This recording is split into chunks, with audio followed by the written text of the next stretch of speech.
आप सोचिए कि जब भगवान कृष्ण धरती पे आए तो उन्होंने क्या बोला, ये सत्य और असत्य ये दोनों की लड़ाई को मैं नहीं रोक सकता, इस महाभारत को मैं नहीं रोक सकता। तो आज तो देवता मनुष्य बन गए हैं, सब धरती पे आ गए, परम तत्वों में से 5 तत्वों में आ गए हैं। तो आज तो कोई रोकने के लिए तैयार नहीं है, ना किसी के अंदर ज्ञान है, ना किसी के अंदर शक्ति है। तो इस महाकाल प्रलय को कौन रोकेगा? हमारे शास्त्रों में बताया है अर्ध प्रलय, कल्प प्रलय। जब एक कल्प पूरा होता है तो प्रलय होता है, अर्ध प्रलय होता रहता है।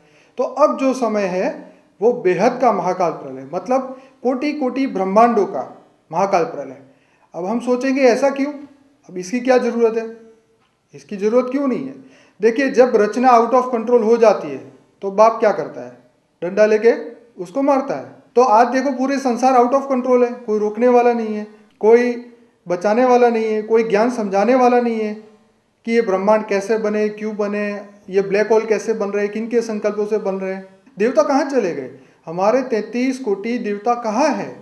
आज धरती पे वो क्यों नहीं आ रहे? जब हमें उनकी ज़रूरत है तब वो क्यों नहीं आ रहे धरती पे? तो वो सब आ चुके हैं, लेकिन क्या है कि हमको ये पता नहीं है, क्योंकि हमने कभी शास्त्र खोले नहीं है। अगर शास्त्र खोलेंगे तो हमको पता चलेगा कि देवताओं की भोग योनि होती है, जब उनके अंदर परम तत्व की पावर खत्म हो जाती है तो धीरे धीरे वो 5 तत्वों में आ जाते हैं। हमारे शास्त्रों में लिखा हुआ है, इंद्र के जब परम तत्व की शक्ति खत्म हो गई तो उनको धरती पे आके गिरगिट बनना पड़ा। शास्त्रों में लिखा हुआ है। कहने का मतलब यह है कि पूरी सृष्टि का आदि मध्य और अंत क्या है, पूरी दुनिया का आदि मध्य और अंत क्या, आज तक किसी ने नहीं बताया। वो ज्ञान बापूजी यहाँ पे बता रहे हैं कि दुनिया की शुरुआत कैसे हुई, मध्य क्या हुआ और अंत क्या होगा। तो सर्जन कहाँ से हुआ? हमारी आत्मा कहाँ से आई? हम धरती पे कैसे आए? आज से 200 साल पहले तो धरती पे 200 करोड़ लोग भी नहीं थे, और आज धरती पे 800 करोड़ लोग आ गए। तो ये आत्माएं कहाँ से बन के आ रही है? शरीर तो शरीर से आया, एवरीवन नोज।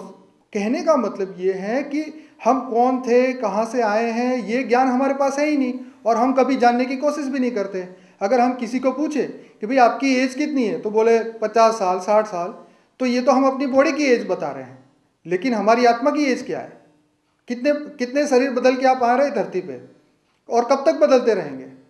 आज देखिए धरती पे सब लोग इतने दुखी है कि कोई नया जन्म लेना ही नहीं चाहता। तो कहाँ जाएंगे? अंत मत ऐसो गति, गीता में क्या बोला है? मृत्यु के समय पे जो संकल्प करोगे ऐसी गति होगी।